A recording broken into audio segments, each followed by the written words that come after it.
The day the elephant remembered his worth, the world around him did not change, but something deep inside him did.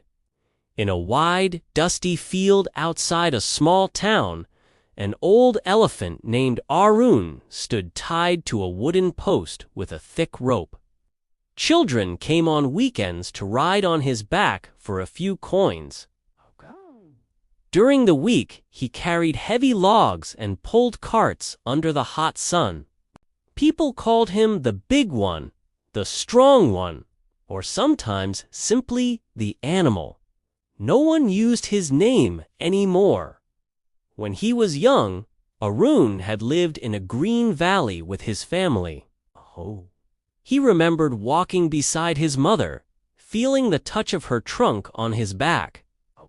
He remembered rivers, tall grass, and the sound of many elephant voices rumbling like distant drums. But over the years, those memories had faded, covered by the noise of trucks, shouting men, and busy streets. One afternoon, after giving rides all morning, Arun stood in the shade, his legs aching. A group of children ran in circles around him. One boy pointed at him and said, "He is so lazy. He just stands there. He should do more tricks." The others laughed. The words were small, but they slid under Arun's skin. Lazy, he thought. If only you knew how many days my body has carried.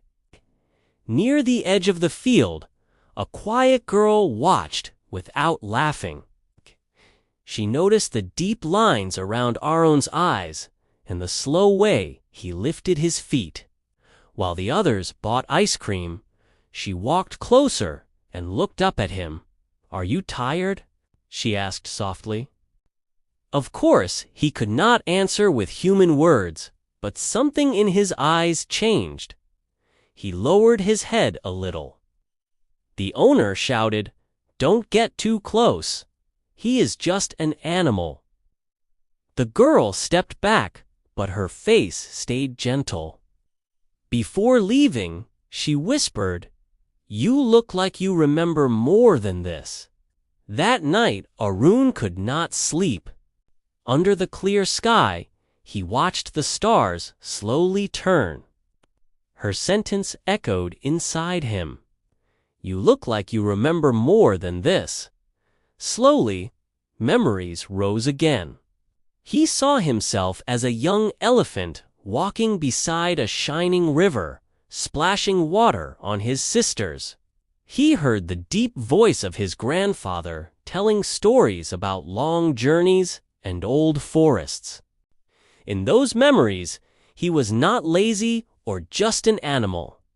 He was part of a family, a history, a living river of life. The rope around his leg suddenly felt smaller. For many years he had accepted that rope without question. As a baby, it had been strong enough to stop him. He grew and became powerful. He never tested it again. The habit of believing he was trapped had become stronger than the rope itself. The next morning, the owner tied Arun to the same post and went to drink tea with a friend. Children would arrive later. Flies buzzed in the heat.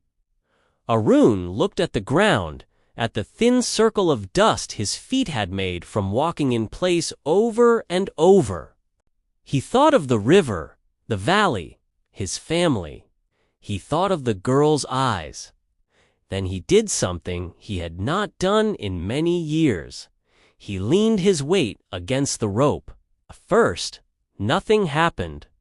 The post stood firm. A familiar voice inside him said, "Don't try. You will only hurt yourself." But another new, quiet voice replied, "Try once more." Not because they say you are strong or weak, but because you remember who you are. Arun pressed again, this time more slowly, feeling the wood creak. The old post had been in the ground for many seasons. Rain and wind had worked on it quietly for years. With one long push, he felt it shift, then loosen, then break. The rope fell slack. For a moment he froze, surprised. The field, the road, and the line of trees at the edge of town all looked the same. No one shouted. No doors opened. Freedom did not arrive like a trumpet. It arrived like a simple, silent fact. He was no longer tied. Arun walked carefully toward the trees, each step heavy with doubt and hope. Part of him expected someone to stop him. But there were no trucks, no whips, no chains. Only the sound of his own feet and the soft call of birds. As he stepped into the shade of the trees, something inside his chest lifted. The smell of leaves and earth was like an old song he had forgotten. Far away, he thought he heard another elephant call, low and long. He did not know yet where he would go. The valley of his childhood might be gone. The river might have changed. But he knew one thing. He was not a tool or a ride. He was a living being with memory, strength, and a story. Back at the field, people shouted when they saw the empty rope. Some called him dangerous. Some called him stupid. They did not understand that he had not escaped to hurt anyone. He had simply stopped agreeing with the smallest version of himself. Days later, the quiet girl heard news that the elephant had run away. Adults said the town had lost good money. She only smiled secretly and imagined him walking under tall trees, finally hearing his own footsteps instead of orders. If you have ever allowed one old rope, one old opinion, or one old label to decide your worth, remember Arun. The rope might be in your mind more than around your leg. You are more than one job, one mistake, or one person's careless words. You carry memories, dreams, and a future that others cannot see. If this story helped you remember your own worth, please follow and subscribe for more gentle English stories.